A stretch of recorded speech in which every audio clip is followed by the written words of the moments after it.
how fancy you get. We all have technical difficulties. Okay, we've got a little bit of time before we get started. We had the amazing Rebecca Weens as our trainer this morning, but she had something come up in her personal life. And she is so devoted to her friends and her family and her business and whatever, that she is supporting them this morning. And good for her for doing that, you know? Friends and family first, don't you think? Always. Always, right, Peg Coates? Absolutely right. I know, because at the end of the day, it's all you have, you know? Okay, we are at the top of the hour, and so we're going to get started. So I'm going to train you on something that I learned yesterday.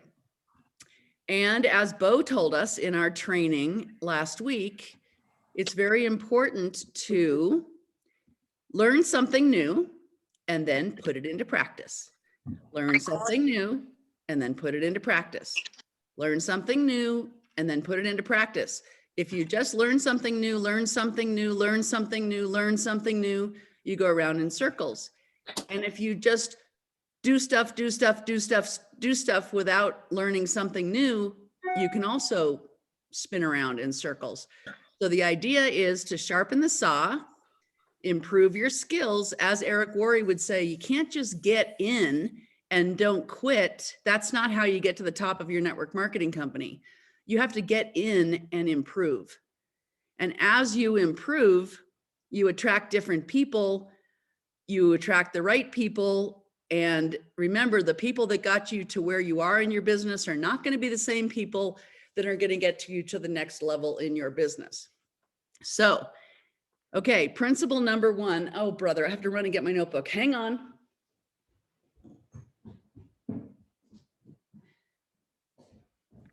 Her notebook is right on her desk. She's just trying to make us feel good by letting us know she's human. It's I was right going to say, here. proof Well, positive that we're live.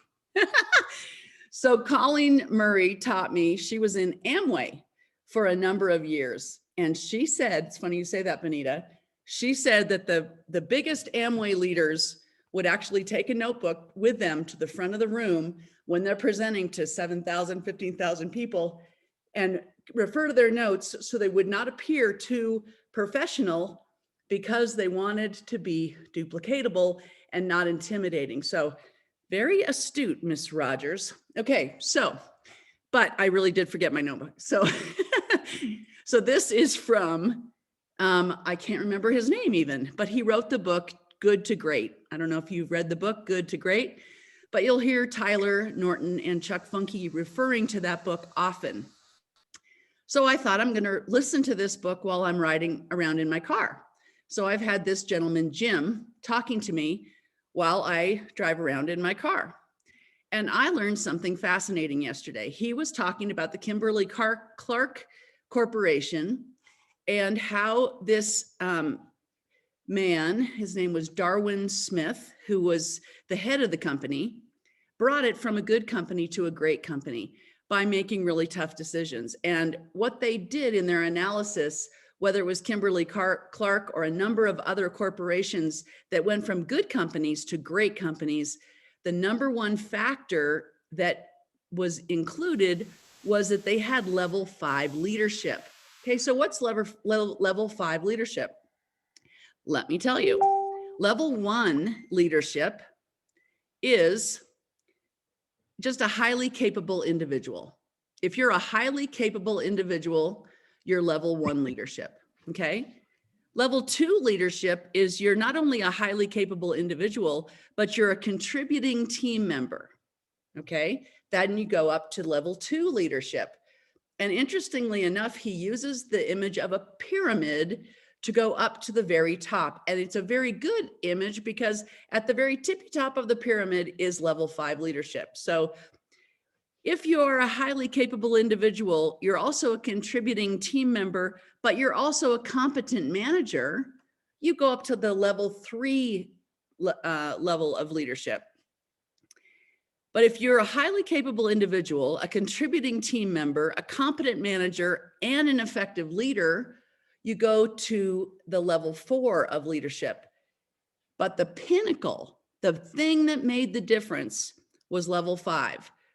So if you're a highly capable individual, you're a contributing team member, you're a competent manager, you're an effective leader, and you have your cause above your ego, you tend to be humble. You fight for future goodness. You don't do it for yourself, you do it for the cause. There's a lack of pretense. There is, your whole demeanor depends on the company's future. You are completely devoted. You have ferocious resolve. You're a long-term thinker. You have inner intensity. You're modest, you're humble, you're fearless, and that is built into your value system. It's part of your DNA. So this personality trait was what identified these leaders from level 4 to level 5. There was just an inner will. And remember, at ASEA, we have this philosophy of, in every decision we make, keeping our P over our E and constantly driving up our C, which means we keep our principles above our drive for ego and economics, and we're constantly driving up our capacity to deliver in the marketplace. Okay, so just some food for thought. The other thing I wanted to mention was something that I learned from Fraser Brooks. And this training was about how to prospect on social media. And so I'm going to give you some quick scripts because we're going to have an assignment. We're going to go into that assignment for 20 minutes or so. But he said, what is important if you're prospecting on social media is find, add, message, FAM. Find people, add them as friends, and then message them, okay? Now, what we're going to do, and the whole purpose of doing this, is you're going to climb a mountain. We are, looking to find people to connect with who are interested in building an ASEA business or buying an ASEA product. At the end of the day, that's really our goal, okay? Why we're on social media, reaching out to new people, finding new people to connect with, okay? There is a direct method, and that is, hey, I was wondering if you're open to taking a look at what I'm doing, right? You connect and you just get right to the point, okay? And then there's also a less direct method where you're building a relationship first before you pop the question. But what he stresses is you can't build a relationship too long, because then it gets awkward to pop the question, because then they feel like you've been stalking them until it's ready, and then you're going to pounce on them with your opportunity or your product question, okay? So he said, go ahead and ask them the Lord questions, which is location, occupation, recreation, and dreams. So where are you located? What do you do for a living? What do you do for fun? And what do you dream about? What are you happy doing what you're doing? What goals do you have this year? Where are you headed?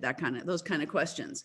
And then once you get a flavor for who they are, then you can pop the question, hey, I'm just curious, wondered if you want to know if you're open to learning a little bit more about what I'm doing. I've come across an incredible scientific discovery, cellular health discovery, however you want to say it. It's unlike anything else in the world, and it's patented. Just want to know if you're open to learning more. If so, fantastic. If not, no big deal. Okay, always take it away. If so, fantastic. If not, no big deal.